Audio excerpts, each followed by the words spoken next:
এখানে ভালো করে খেয়াল করো, এই যে 242 পেজের মধ্যে 242 পেজের মধ্যে একটা চিত্র আছে না? হ্যাঁ, এই যে হলুদ কালারের যে কোষগুলা, বলো তো এগুলোর নাম কি? এগুলোর নাম কি? ভ্রূণ পোষক টিস্যু, ইংলিশে বলে নিউসেলাস বা ভ্রূণ পোষক টিস্যু।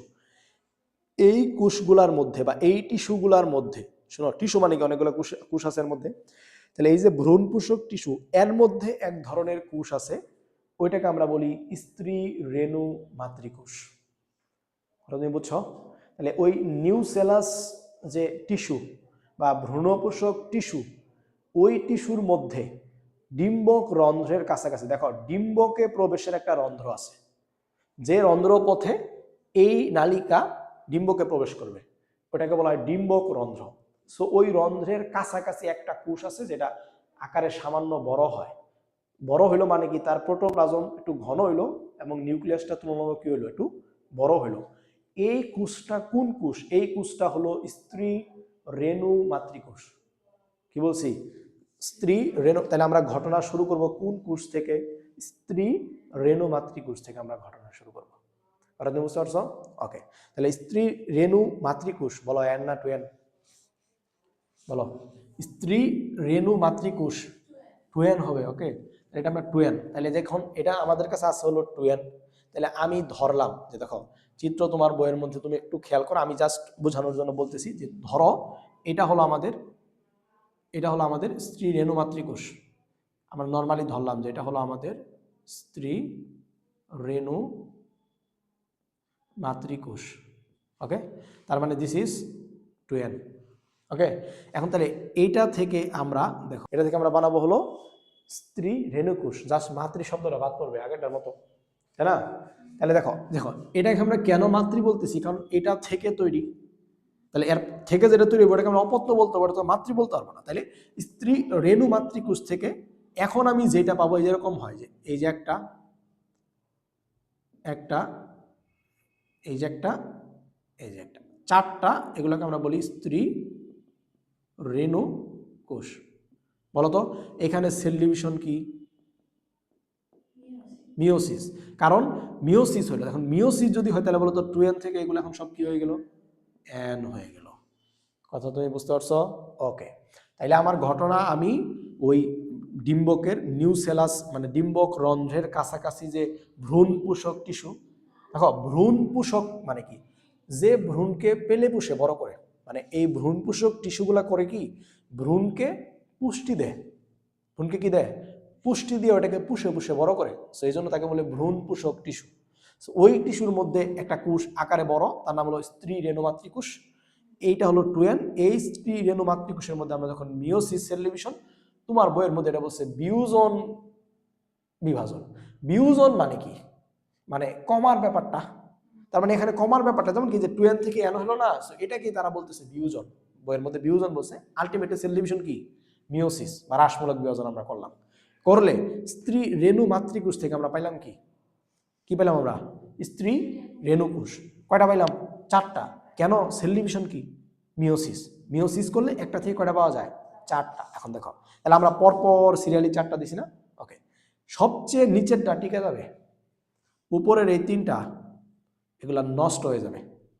এটার লজিক্যাল ব্যাপার আছে। শোনো, ব্যাপারটা হচ্ছে এরকম যে কোনো একটা জায়গায়, হ্যাঁ, মেয়েরা সবসময় প্রাধান্য পায়। মেয়েরা সবসময় কি পায়? প্রাধান্য পায়। এখন এই চারটার মধ্যে ঘটনাটা এরকম যে আমরা একটা ডিম্বাণুকেই আমরা কি করব, মানে পরিপুষ্ট করব।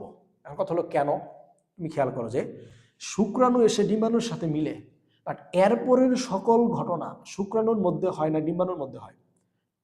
ডিম্বাণুর মধ্যে হয়। এখন ডিম্বাণুর মধ্যে এত ঘটনা ঘটবে, এটার জন্য তাকে প্রিপারেশন আগে থেকে নিয়ে রাখতে হবে। পর্যাপ্ত পরিমাণ এনার্জি, পর্যাপ্ত পরিমাণ পুষ্টি, পর্যাপ্ত পরিমাণ পরিবেশ নিয়ে তাকে প্রস্তুত থাকতে হবে। শুক্রাণু আসবে, দেন ওইখান থেকেই ঘটনা ঘটা শুরু। তাহলে এখানে চারটা না রেখে আমরা করি কি, যে এই তিনটার জীবনী শক্তি বা এই তিনটার পুষ্টিগত ব্যাপারটা আমরা এইটার মধ্যে দিয়ে একটাকেই পরিপুষ্ট করে রাখি, মানে এরকম করে এটার মাঝখানে সব দিয়ে দেয়, এরকম দিয়ে দেয়। তাহলে এই কোষটা তখন কি হয়, আগের থেকে আরো বেশি পরিপুষ্ট হয়, আরো বেশি প্রিপেয়ার হয়, উপরের দিনটা কি হয়ে যায়? নষ্ট হয়ে যায়। তাহলে এখন আমার কাছে এই, শুনো, মানুষের ক্ষেত্রে যখন একটা মানে মানে কোষ থেকে যখন আমরা 4টা ডিম্বাণু তৈরি করি না, 3টা নষ্ট হয়ে যায়, ওগুলোকে আমরা বলি পুলার বডি। 3টা নষ্ট হয়ে যায়, পরিপক্ক কয়টা হয়? একটা।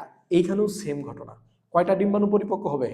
একটা। কেন? কারণ ওইটাকে আমরা ভালোভাবে প্রিপেয়ার করলাম যেন পরবর্তী ঘটনাগুলো ঘটার জন্য এনার্জি এবং পুরা পরিবেশ যেন তার মধ্যে থাকে। ওকে, তাহলে এখন আমাদের কাছে আলটিমেটলি কয়টা কোষ আছে? কয়টা আছে? একটা। মানে আমরা এখন যা ঘটনা চিন্তা করব এইটাকে নিয়ে আমরা এখন চিন্তা করব, কারণ বাকি 3টা আমাদের কি হয়ে গেছে? নষ্ট হয়ে গেছে। তাইলে এখন আমরা যদি একটু এইরকম করে ওই কোষটাকে একটু বড় করে আঁকাই বোঝার সুবিধার্থে, আমরা একটু এটাকে এরকম করে আঁকাইলাম, এরকম করে আঁকাইলাম। ওকে, তাহলে বলো এই যে এটা হলো তার মাঝখানে কি? নিউক্লিয়াস। তাহলে এটা হলো সেই একটা স্ত্রী রেণুকোষ। ওকে, এখন এই যে নিউক্লিয়াসটা, এইটার মধ্যে আমরা মাইটোসিস সেল ডিভিশন করব। কি করব? Mitosis cell division. তাহলে এটার মধ্যে যদি এই নিউক্লিয়াসটাকে যদি আমরা মাইটোসিস পদ্ধতিতে সেল ডিভিশন করি, তাহলে বলো তো একটা নিউক্লিয়াস থেকে কয়টা নিউক্লিয়াস হবে? কয়টা নিউক্লিয়াস হবে? 2টা নিউক্লিয়াস হবে। তাইলে এই নিউক্লিয়াসটা এখন ভেঙে 2টা নিউক্লিয়াস, একটা একটু এদিকে যায়, একটা এদিকে আসে। বুঝতে পারছো? ওকে, এখন তাহলে আমরা মাইটোসিস কয়বার করলাম? একবার। এখন এটার মধ্যে একবার মাইটোসিস, এটার মধ্যে একবার মাইটোসিস করব। এখন এটার যদি আমি আবার মাইটোসিস করি কয়টা পাবো? তাহলে আমরা এই যে এটা বললাম একটা, এটা হলো একটা, আবার এটার মধ্যে মাইটোসিস করলে কয়টা পেলাম? 2টা। এদিকে হলো একটা, এদিকে হলো একটা। এখন আমার টোটাল কোষ কয়টা আছে?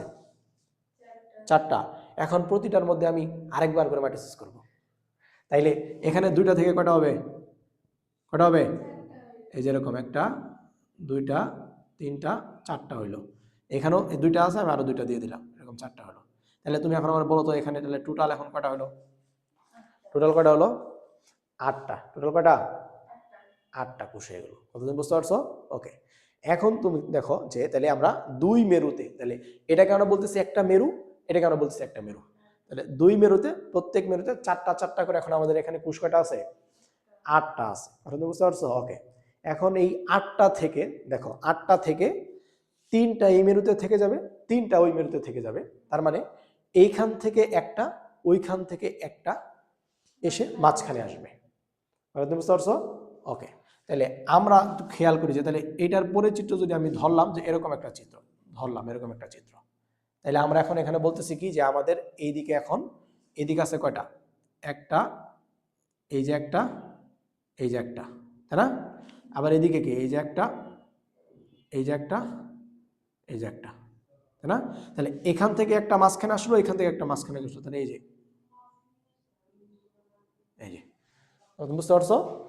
ওকে, দেখো বইয়ের মধ্যে কি বলছে দেখো, আমি একটু বইটা একটু দেখি যে এতটুকু পর্যন্ত একটু মিলাই। দেখো বলছে যে ওই যে এক কোষটি বিয়োজন বিভাজনের মাধ্যমে, মানে ওই যে মিওসিসের মাধ্যমে 4টা হ্যাপ্লয়েড কোষ সৃষ্টি করে। এ কোষ বলতে এখানে স্ত্রী রেণু মাতৃকোষের কথা বলছে। ওইটার মধ্যে মিওসিস করার কারণে আমরা 4টা স্ত্রী রেণু কোষ আমরা পাইলাম। সর্বনিম্ন কোষ মানে নিচেরটা ছাড়া উপরের 3টা কি হয়ে যাবে? নষ্ট হয়ে যাবে। সর্বনিম্ন এই কোষটা বৃদ্ধি পাবে, মানে ক্রমশ বৃদ্ধি পেয়ে এটা একটা ভ্রূণথলিতে পরিণত হবে। যেরকম একটা, এই যে ভ্রূণথলি, মানে যেই থলি, হ্যাঁ ভ্রূণথলি বলতে এটা একটা থলি, যেই থলির মধ্যে ভ্রূণ তৈরি হবে। তার মানে আমরা দেখবো যে এখন এটাকে আমরা থলির কথা বলতেছি, এই থলির মধ্যে ভ্রূণ তৈরি হবে না, এখনো ভ্রূণ তৈরি হয় নাই, ভ্রূণ এখনো তৈরি, ভ্রূণ তৈরি হইতে গেলে নিষেক হওয়া শর্ত, শুক্রাণু ডিম্বাণুকে মিলানো শর্ত, বা এক্ষেত্রে আমরা বলতে পারি পুংগেমেট এবং স্ত্রী গেমেটকে মিলানো শর্ত। আমরা তো পুংগেমেট বানাইছি কিন্তু স্ত্রী গেমেট এখনো বানাইনি। এই দুইটা যখন এসে মিলবে তখন ওটাকে আমরা বলতে পারবো ভ্রূণ। ওইটা এই থলির মধ্যে হবে, এই জন্য এই থলিকে বলা হয় ভ্রূণথলি। আমরা ভ্রূণথলি বললাম এটাকে। ওকে, এখন বলছে যে তারা বলছে যে এই কোষটির নিউক্লিয়াস কি? শোনো, তুমি বলো তো 2n, এরপরে কোনো কিছু কি আর 2n আছে? সব কি n। এখন বলছে যে এই কোষটার নিউক্লিয়াস হলো হ্যাপ্লয়েড বা n, এই নিউক্লিয়াসটি বিভক্ত হয়ে 2টা নিউক্লিয়াসে পরিণত হয়, যেটা আমরা এখানে প্রথমে দেখাইছিলাম যে একটা 2টা হয়। বলছে এই নিউক্লিয়াস 2টি ভ্রূণথলি 2 মেরুতে অবস্থান নেয়, আমরা দেখাইছিলাম, একটা এই মেরুর দিকে অবস্থান নেয়, একটা এই মেরুর দিকে অবস্থান নেয়। বলছে এবার এই 2টি নিউক্লিয়াস প্রতিটি পরপর 2বার, বুঝছো তুমি? মানে ব্যাপারটা হলো এরকম, দেখাম যে তোমার বোঝাই, যে ধরলাম এইটা হলো একটা ভ্রূণথলি ছিল আমার, প্রথমে আমার এটার মাঝখানে আমার কয়টা ছিল কোষ? একটা। আমি একবার মাইটোসিস করলাম, মাইটোসিস করলে এই একটার এদিকে গেল একটা, আবার এইদিকে গেল একটা। এখন তারা বলছে এই প্রতিটি পরপর দুইবার মাইটোসিস হবে, তার মানে এটাকে দুইবার মাইটোসিস করো, পরপর দুইবার, তার মানে একবার যদি আমি করি একটা থেকে কটা হবে, দুইটা হবে, তাহলে আরেকবার করলে চারটা হবে। সেম এই ক্ষেত্রে এরকম করে চারটা হবে, যেটা এইখানে তুমি দেখতে পাচ্ছ। সো ওটা হলো এই ব্যাপারটাই জাস্ট বলছে, বইয়ের মধ্যে এটাই বলছে যে প্রতিটি পরপর দুইবার করে বিবাহিত হবে, তাইলে আমি ওই মেরুতে পাবো চারটা কোষ, এই মেরুতে পাবো চারটা কোষ। টোটাল থলির মধ্যে কোষ কয়টা? 8টা কোষ। ওকে, ঠিক আছে। এখন দেখো তারা বলছে যে এবং পরবর্তী ধাপে, এই যে তার পরবর্তী ধাপে দুই মেরু থেকে একটি করে নিউক্লিয়াস, এখান থেকে একটা নিউক্লিয়াস, এই মেরু থেকে একটা করে নিউক্লিয়াস, তারা বলছে যে ভ্রূণথলির কেন্দ্রস্থলে এসে, তাহলে কেন্দ্রস্থলে আসবে, এসে পরপর কি হবে, তারা মানে পরস্পর কি হবে, মিলিত হবে। এখন তুমি আমারে বলো, দেখো এখন পর্যন্ত তুমি বলো তো, ধরো আমি এই দুটাকে মাঝখানে আনি নাই, তাহলে একটা এখানে আছে, একটা এখানে আছে, এইখানের মধ্যে যা আছে সব কি এন।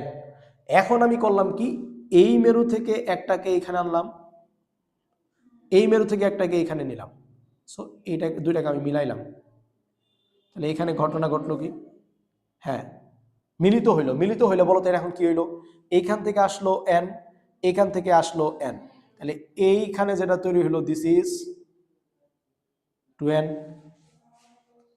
কথা তুমি বুঝছো? তাহলে এই দিক থেকে একটা এন, এই দিক থেকে একটা এন এসে যদি মিলে যায়, তাহলে এখন কি হবে না, এটা শোনো, প্রথম কথা হলো, দেখো আমি বলি শোনো, এইখান থেকে যেটা আসলো, এইখান থেকে যেটা আসলো, তারা কি ছিল, তারা ছিল নিউক্লিয়াস, তারা ছিল কি নিউক্লিয়াস। ওকে, বাট তুমি আমার বলো তো যে এই যে স্ত্রী রেণুমাতৃ কোষ, এইখান থেকে আমরা স্ত্রী রেণু কোষ, এগুলোর মধ্যে নিউক্লিয়াস আছে না, আছে, তাহলে এই নিউক্লিয়াসগুলা কি আগে তৈরি হয়েছে, এই জন্য যেটা আগে হয় ওটাকে আমরা বলি প্রাইমারি। কারণ মানুষ আগে পড়ে প্রাইমারি স্কুলে, এরপরে পড়ে সেকেন্ডারি স্কুলে, তাহলে যে নিউক্লিয়াস আগে তৈরি হয়েছে ওটাকে আমরা বলবো প্রাইমারি। মানে এই যে এখানে এইটার আগে আমরা যেগুলা তৈরি করছি ওইগুলাকে আমরা বলবো প্রাইমারি নিউক্লিয়াস। মানে এদিকে তিনটা, এদিকে তিনটা হলো প্রাইমারি নিউক্লিয়াস। তাহলে এইখানে তো চারটা ছিল, তখন সে প্রাইমারি ছিল, ওইখান থেকে একটা প্রাইমারি নিউক্লিয়াস, এইখান থেকে একটা প্রাইমারি নিউক্লিয়াস, দুটো এসে যখন একসাথে হয়ে তারা এখন আরেক একটা নিউক্লিয়াস হয়ে গেছে। এখন এটাকে আমরা এইভাবে দেখাইতে পারি, দুইটা মিলে এরকম একটা হয়ে গেছে, একটা মিলে একটা হয়ে গেছে। তাহলে এইখানে যে এখন তারা মিলে গেল, তাহলে এই নিউক্লিয়াসটা প্রাইমারির পরের নিউক্লিয়াস, তাইলে এটাকে আমরা বলবো সেকেন্ডারি বা সেকেন্ডারি নিউক্লিয়াস। বুঝতে পারছো? এখন তুমি আমার বলো তো, সেকেন্ডারি নিউক্লিয়াস এন নাকি 2n? 2n। কথা তুমি বুঝছো? প্রাইমারি নিউক্লিয়াস গুলা এন নাকি 2n? এন। কথা তুমি বুঝছো? এখন দেখো, তাইলে আমাদের এখন এই মুহূর্তে ঘটনা কি? এই মুহূর্তে ঘটনা হলো আমার ভ্রূণথলির মধ্যে ওই মেরুতে আছে 3টা, এই মেরুতে আছে 3টা, মাঝখানে হলো একটা সেকেন্ডারি নিউক্লিয়াস। কেন সেকেন্ডারি বললাম? প্রাইমারির পরে তাই সেকেন্ডারি।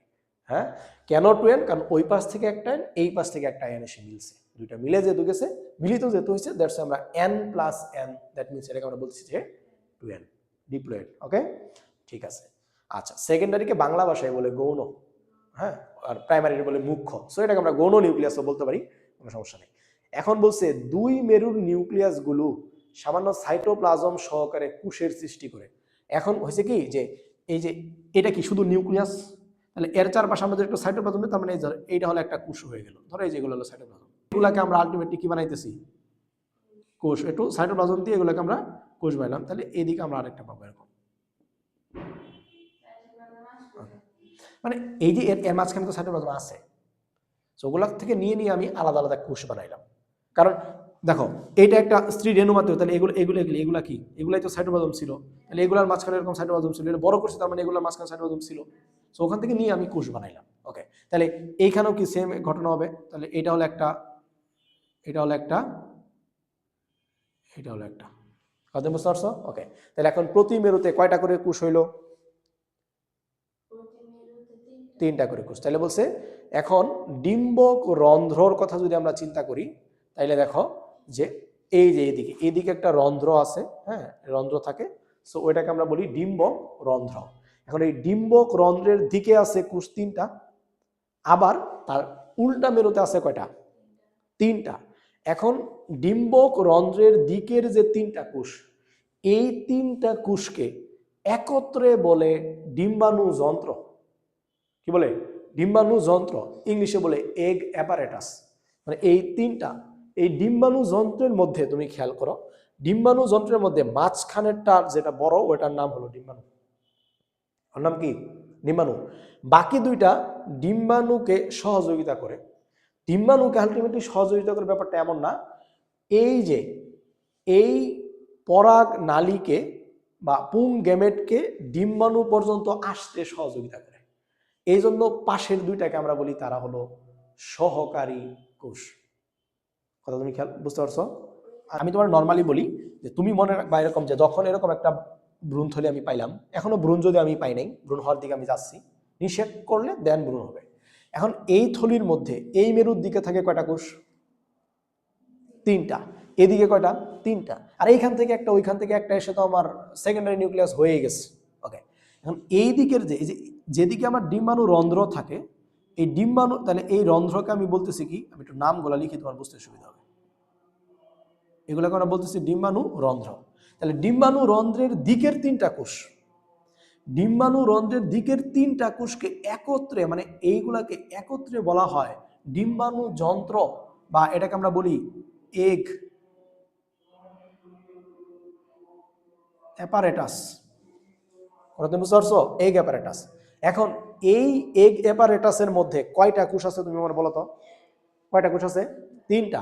এর মধ্যে মাঝেরটা হলো একটু বড়, মাঝেরটা কি একটু বড়, এই মাঝের বড়টাকে বলা হয় ডিম্বাণু। তাহলে এই বড়টা, এইটার নাম কি বলো? এটার নাম হলো ডিম্বাণু। তাহলে নিচের ডিম্বাণু রন্ধ্রের দিকের তিনটা কোষকে একত্রে বলা হয় এগ অ্যাপারেটাস। এই এগ অ্যাপারেটাসের মাঝখানের কোষটা একটু বড় থাকে, ওইটাকে আমরা বলি কি? ডিম্বাণু। তাহলে এইটা আর এইটা বাকি থাকলো, এই দুইটাকে আমরা বলি সহকারী কোষ। তাহলে প্রথমত বুঝলাম তারা কোষ। সহকারী মানে কাউকে সহযোগিতা করতেছে। কাকে সহযোগিতা করে? পুং গ্যামেটকে ডিম্বাণু পর্যন্ত আসতে সহযোগিতা করে। এই কাজ করার জন্য এইটা এবং ওইটা একত্রে কাজ করে, একসাথে কাজ করে। বুঝতে পারছো? একসাথে কাজ করে। দেখো, এটাকে আমরা দেখো, তার মানে সহকারী কোষকে আমরা বায়োলজির ভাষায় বলি, বলতো কি আছে? সিন, কি আছে বইয়ে? সিন, এই দেখো সিনারজিড বলে, ওকে দেখো। এখন এটার মজার একটা ব্যাপার আছে, বায়োলজির সৌন্দর্য তো এইখানেই। দেখো, এটাকে আমরা বলতেছি সহকারী কোষ। তার মানে আমি বললাম সে পুং গ্যামেটকে ডিম্বাণু পর্যন্ত আসতে, ডিম্বাণুর সাথে মিলতে পাশ থেকে তারা এই ডিম্বাণুকে সহযোগিতা করতেছে। ব্যাপারটা সেরকম। এখন এইটার জন্য তারা একসাথে কাজ করতেছে। মজার কথা হলো, এই একসাথে কাজ করতেছে এই জিনিসটাকে ফোকাস করেই তাদের নাম দেওয়া হয়েছে সিনারজিড। কেমনে? শুরুতে আসলে সিন। বায়োলজিতে কোনো শব্দে যদি থাকে সিন বা সিম, এটা দিয়ে বোঝায় হলো টুগেদার। কি বোঝায়? টুগেদার। টুগেদার মানে কি? একসাথে। এই যে দেখো এখানে কি লেখা আছে? আরজিড। কি লেখা আছে? আরজিড। গ্রিক ভাষার শব্দ, এই আরজিড আসছে গ্রিক ভাষার শব্দ আর্গন থেকে। কই থেকে? আর্গন। এই আর্গন মানে হলো ওয়ার্ক বা অ্যাকশন, মানে কাজ। আর্গন মানে কি? কাজ। তার মানে একসাথে কাজ করে। তাইলে মাঝখানের বড় কোষটাকে আমরা বলি ডিম্বাণু, পাশের দুইটা যেহেতু একসাথে পুং গ্যামেটকে ডিম্বাণুর সাথে মিলতে সহযোগিতা করে, তাই তারা সহকারী কোষ। একসাথে কাজ করে, তাই তাদেরকে বলা হয় সিনারজিড। বুঝতে পারছো? ওকে, ঠিক আছে। এখন দেখো একটা কথা আমরা একটু শিখবো। তাহলে এইটার ব্যাপারটা আমাদের কাছে ক্লিয়ার। আমরা আবার দেখতে পাচ্ছি যে এইটার বিপরীতে আবার তিনটা কোষ আছে। এটার বিপরীতে কি আছে? তিনটা কোষ আছে। এখন তুমি এটা একটা যদি মানুষের মতো চিন্তা করো, তাইলে আমি ধরলাম যে ধরো এইটা হলো একটা মানুষ। ওকে, এরকম এদিকে, তাহলে ধরো এরকম, বুঝতে পারছো? এদিকে একটা হাত, এদিকে একটা হাত, তাহলে এগুলা কি? এগুলা কি? পা। তাহলে ধরো এটা হলো মানুষ, বুঝতে পারছো? ওকে, তাইলে আমরা যদি এটা একটা মানুষের সাথে চিন্তা করি, তাহলে নিচের দিকে কি থাকে বলো তো? পা থাকে, বোঝা গেছে? তাহলে এইটার ক্ষেত্রে যদি আমরা চিন্তা করি, তাহলে এই দিকটাকে আমরা ধরবো কি? পায়ের দিক, পায়ের দিক। ওকে, এই পাকে বায়োলজির ভাষায় বলে পড। দেখো, পড, পড মানে কি? পা। কেমনে পড বলো তো? এই যে যেটা দিয়ে আমি ক্যামেরা করতেছি, এটার নাম কি বলো? এটার নাম কি? এটাকে বলা হয় ট্রাইপড। কি বলে? ট্রাইপড। এটার নাম কি দেখো? এর নাম হলো ট্রাইপড। বলো, ট্রাই মানে কত? 3। পড মানে কি? পা। তুমি গুনে দেখো পা কয়টা আছে? ইয়েস, এই জন্য তার নাম হলো ট্রাইপড। বায়োলজি শুধু খালি বায়োলজিতে না, জীবনের সব জায়গায়। তাইলে এই যে পড মানে পা, পড মানে কি? পা, ঠিক আছে? ওকে, এখন তাহলে এইটার ক্ষেত্রে পায়ের দিক কোনটা? এই যে এইটা। আর এই কোষগুলা, এই পায়ের দিকের কোষগুলার বিপরীতে, বিপরীতে হইলে আমরা বাংলাতে এটাকে বলি প্রতি। কি বলি? প্রতি। যেমন প্রতিপক্ষ, মানে পক্ষের বিপরীতে যে পক্ষ, ওটাকে বলে প্রতিপক্ষ। প্রতি শব্দের নানা ধরনের বাংলা আছে, তার মধ্যে একটা অর্থ হইল বিপরীতে, বিপরীতে। তাইলে আমরা বলতে পারি কিনা যে এই কোষগুলা, মানে উপরের এই কোষগুলা এই কোষের বিপরীতে, কথা বোঝা গেছে? তাইলে এই যেটাকে আমরা বলি পড বা পা, এটাকে আমরা বলতে পারি যে, বুঝতে পারছো? তখন আমরা বলবো যে এইটা হলো তার এই পায়ের দিকের কোষগুলার বিপরীতে। ইয়েস, এজন্য এটাকে আমরা বাংলা ভাষায় বলি প্রতিপাদ কোষ। এই যে এটা দিয়ে বুঝাইতেছে পা, আর প্রতি দিয়ে বুঝাইতেছে কি? বিপরীতে। তার মানে ওটা পায়ের দিকের কোষগুলার বিপরীতে কোষ। কথা বুঝতে পারছো? ওকে, এখন যেটা বিপরীতে বা প্রতি, এটাকে আমরা ইংলিশে বলি কি? এন্টি। আমরা বলি না যে ও ওর এন্টি, মানে কি? ও ওর বিপরীতে সবসময় কাজ করে। তাহলে আমরা এখানে যদি প্রতির পরিবর্তে একটা এন্টি বসাই, তাহলে এন্টিপড। তাহলে এন্টিপড শব্দটার মানে কি? পড মানে পা, এন্টি মানে তার বিপরীতে, মানে পায়ের দিকে যে 3টা কোষ ছিল, এই কোষগুলার বিপরীতের কোষ। ওকে, এখন এইটাকে একটু সুন্দর ভাষায় বায়োলজিক্যাল গ্রামারে বলে যে এই কোষগুলা পায়ের দিকের কোষের বিপরীতের সাথে কানেক্টেড, এই জন্য এটাকে আমরা বলি পোডাল। বায়োলজিতে একটা গুরুত্বপূর্ণ সাফিক্স হলো আল।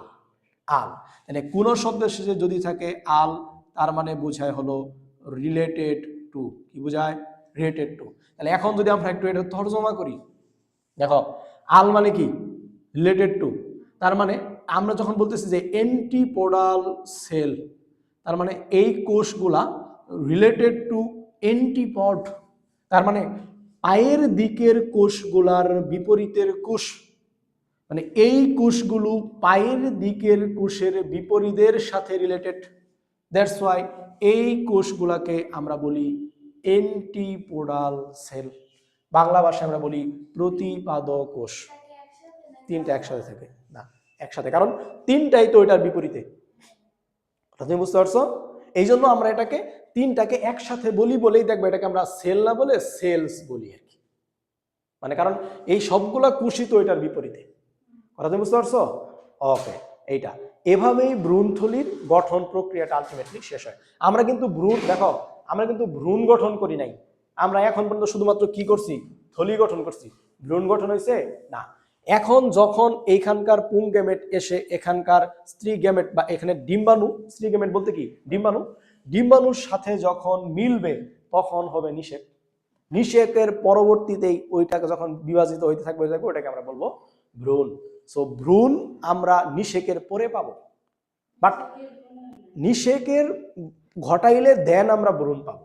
নিষেক ঘটা, নিষেক মানে কি? নিষেক মানে শুক্রাণু ডিম্বাণুর মিলন, মানে এইখানে পুং গ্যামেট এবং স্ত্রী গ্যামেটকে মিলাইলে যেটা তৈরি হবে ওটার নাম হলো জাইগোট, ঘটনাটার নাম হলো নিষেক। সো এই জাইগোট হওয়ার পরে জাইগোট ধীরে ধীরে বিভাজিত হবে, ওইটাকে একসময় আমরা বলতে পারি ভ্রূণ। বুঝতে পারছো? সো ওই ভ্রূণটা এই থলির মধ্যে গঠন হবে, তাই ইয়েস, বুঝতে পারছো? যেমন আমরা নিজেরাও আমরা মানুষের পেটে বাচ্চাকে কিন্তু ভ্রূণ বলে, শুরুর দিকে কি বলে? ভ্রূণ বলে, বুঝতে পারছো? ওকে, যেটাকে বায়োলজির ভাষায় বলে এমব্রায়ো। ভ্রূণবিদ্যা আছে না, এমব্রায়োলজি, হ্যাঁ, এমব্রায়ো মানে হলো ভ্রূণ, বুঝতে পারছো? ওকে, সো এই থলির মধ্যে ভ্রূণ গঠিত হবে, এখনো হয় না, কারণ অলরেডি কিন্তু আমি দেখো আমার কিন্তু যে দুই জিনিস লাগবে ভ্রূণ গঠন হইতে, নিষেক হইতে যে দুই জিনিস লাগবে অলরেডি কিন্তু আমার এটা আছে। মানে কি, আমার কাছে স্ত্রী রেণু কোষ থেকে আমি ডিম্বাণু তৈরি করছি, এটাও আমার কাছে আছে। আবার আমি পুংগেমিটোফাইট এর উৎপত্তি থেকে আমি পুংগেমিট পাইছি, ওইটাও আমার কাছে আছে। তাহলে ওই দুইটাকে মিলাইলেই হবে কি? নিষেক। নিষেকের পরে বিভাজিত হইলে হইতে ওই সময় আমরা বলবো ভ্রূণ। মানে এই থলির মধ্যে ভ্রূণ গঠিত হবে বলে এই থলিকে আমরা বলতেছি ভ্রূণ থলি। তার মানে ভ্রূণ থলি আমি বানাইছি, ভ্রূণ এখন আমি বানাই নাই।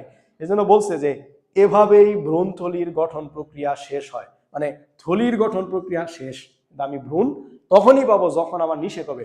এই জন্য দেখবা বইয়ের মধ্যে এই টপিকের পরের টপিকের নাম কি? নিষেক। কারণ আমার এখন প্রোডাক্ট আছে, আমি এখন দুইটাকে মিলাবো। সো এটা ছিল আমার যে এই স্ত্রী গেমিটোফাইটের উৎপত্তি।